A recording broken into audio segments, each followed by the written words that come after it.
Look at what we got today. This is a cool sideboard. Looks like a dresser, but it's a sideboard.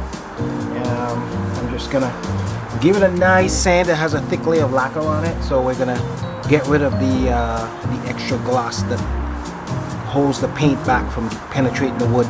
We're gonna get rid of the lacquer, sand it all down, make it nice and even, and then we're gonna hit it with some paint and see what it looks like at the end. All right, come check it out. Beautiful condition. Absolutely beautiful condition. It was well kept. We're going to use all the original hardware. We're not going to change anything on it, try to modernize it too much. We're going to leave it exactly the way it is. Look at the details on this. This is beautiful. All these beautiful details are going to come out with a new color. We're just going to keep it looking the way it is. All the drawers are in pristine condition. We're going to leave it just the way it is. And just change the color.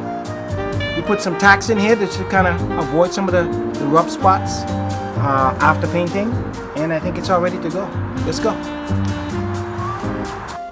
This sideboard has a little bit of issues on the top. As you can see, there's some deep gouges that we will not be able to move, because if we start digging down a little bit too far on this is going to penetrate the veneer that's sitting on top. There's a beautiful coat of real wood that is put on top to show off the grains.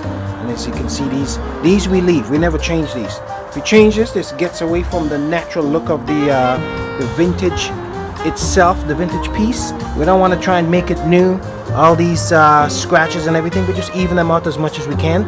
But we're not gonna try and grind it down and you know, aggravate the wood and try to bring it back to perfect. It's just not going to happen. With a coat of paint on this, it's going to make it look authentic.